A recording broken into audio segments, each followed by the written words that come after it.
तो hello guys, तो स्वागत है आपका आज के हमारे इस वीडियो में। तो आज आपके लिए फिर से लेके आ चुका हूँ कुछ इनकम टैक्सेस वीडियो की कुछ जानकारी लेके।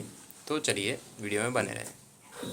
तो सबसे पहली जानकारी ये थी कि अगर आपका कोई टीडीएस किसी पार्टी ने काटा है, वो है एडवांस से रिलेटेड कि आपने उसको एडवांस दिया था, तो उस केस में आपको क्या करना है कि जिस साल में आपकी वो इनकम नहीं आई है, मतलब कि आपने सिर्फ एडवांस दिया है, वो उसका मतलब बेनिफिट आपको नहीं मिला है, तो उस साल आप उस टीडीएस को नहीं दिखाओगे, आप उसको कैरी फॉरवर्ड कर दोगे। क्योंकि टीडीएस का रूल ये है कि जिस साल आपकी इनकम अक्रू होती है, उसी मतलब कि जिस साल आपकी इनकम आप बताते हो, उसी साल आपको वो टीडीएस बताना होता है। अदरवाइज़ आप उसको कैरी फॉरवर्ड कर सकते हो।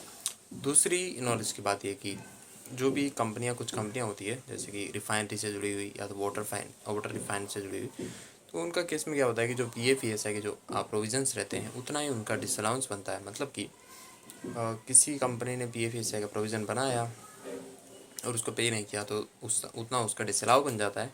और जिस साल में वो पे करती है, उस साल में उसका मतलब कि उसको मतलब कि अलाउ कर दिया जाता है, तो उसका अलाउंस उसको मिल जाता है।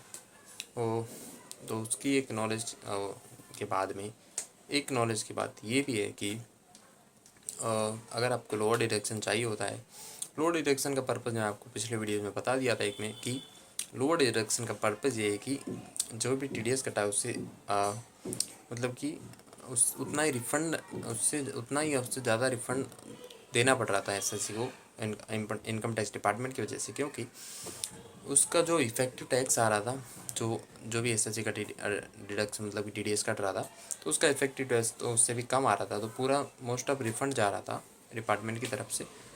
तो उसका सॉल्यूशन लाने के लिए लोअर डिडक्शन का सिनारियो लाया गया, लोअर डिडक्शन का मतलब कि जो भी स्कीम लाई गई। तो उस केस में आपको वो स्कीम में अप्लाई करने के लिए कुछ चीज़ें आपको फॉलो करनी थी, वो पढ़ रहा था मैं।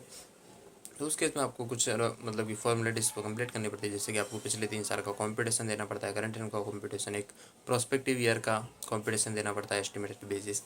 इसी तरह आपको फाइनेंशियल स्टेटमेंट देने पड़ते हैं।